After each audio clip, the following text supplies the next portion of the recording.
I'm going to talk about the new Tamil hit Ponniyin Selvan Part 1, created by our favorite director, Mani Ratnam. I believe he was a director and a producer of this movie based on the famous Kalki novel.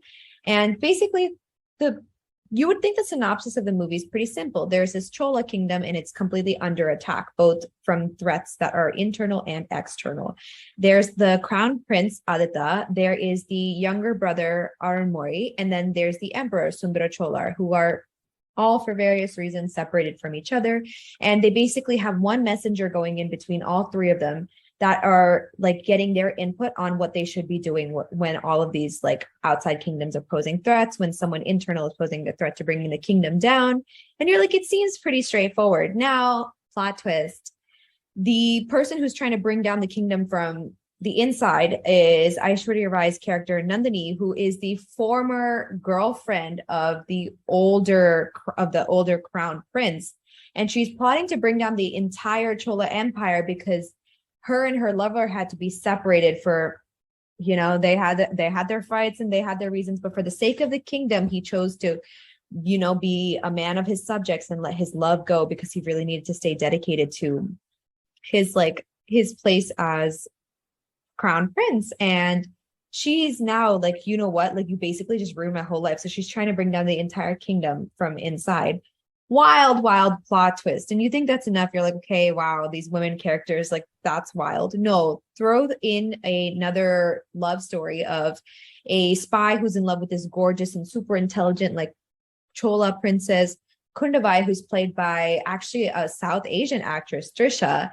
And okay, you're like, all right, the story gets complicated. It's a little wild. There's another story of Pungarali, who is this young woman who basically sails on a boat all the way from Sri Lanka, and she's trying to save like the second prince, Arul Mori. And you're like, okay, sure, that's like totally enough. Like, I don't need any more plot twists in this movie. No. Wild. The first half of the movie is from the perspective of the first prince, and the second half, right after the interval, is from the perspective of the second prince. And it basically just like picks up right after they go into battle. Now, did I think that it was a lot to take in? Absolutely. Like, I didn't speak Tamil. I watched it mostly with subtitles. I was trying to completely understand what was happening. Was it easy? No. But do I think it was still an enjoyable watch? Yes. I think it was beautifully made. I think it was a wonderful story. I think they kept all of the most important pieces of the novel alive. And of course, my few things that I was really upset about was there were a lot of these side characters that I felt like completely added to the plot and completely added to the story. Like, for example, Pungrali, like her story was so important, but at the same time, they didn't have a lot of time to focus on her motivations or her backstory, specifically because I think that it's just a movie, like it's just part one of a movie that is based off of like a really long novel, and they didn't have the ability to flesh out her character as much as it should have been, in all honesty. So I think it took away from the grandeur of this idea that there are so many characters that are completely juxtaposing each other, and we couldn't see all of it. But at the same time, I will say the main protagonists had their moments. Like, this movie was so beautifully made. Aishwarya Rai Bachchan, like, oh my God, I can't remember the last time I've seen her in a movie, but that woman pulling in as Nandini, the amount of emotion she shows just from like her eyeballs itself. Like, she'll look at you on screen and you're like, oh, obviously you can understand that there's hidden motivation behind everything she does. So beautifully done.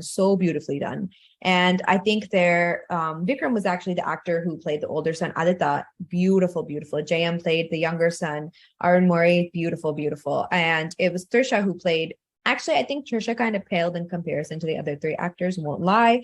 But overall, if I really had to say like, oh, should you watch this movie or read the book? Probably read the book. It's like the equivalent of saying, yeah, the Harry Potter movies were fantastic, but I'd much rather you read the book so you get the full details.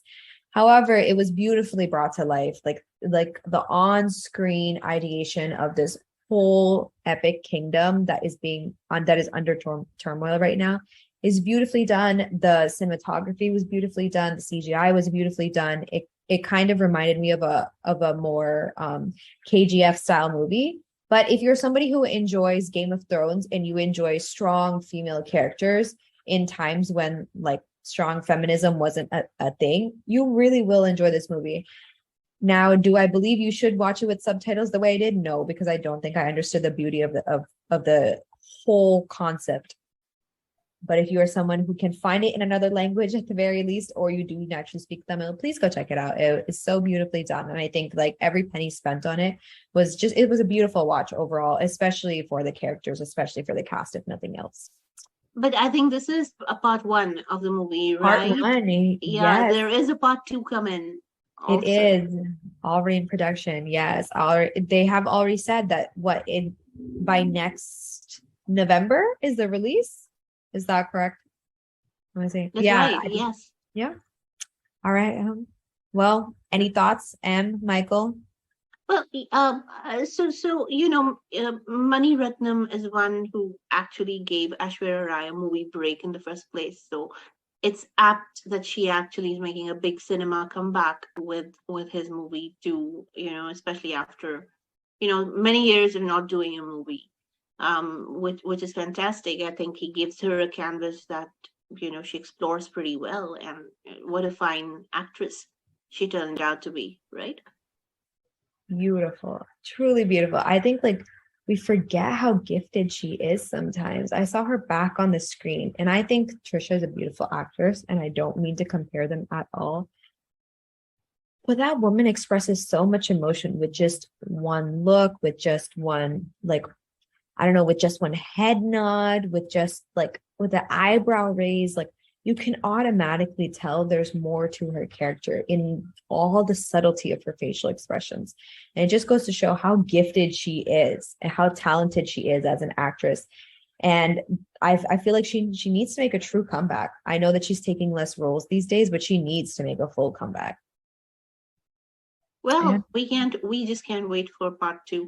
So it's a go, right? Absolutely. It totally is.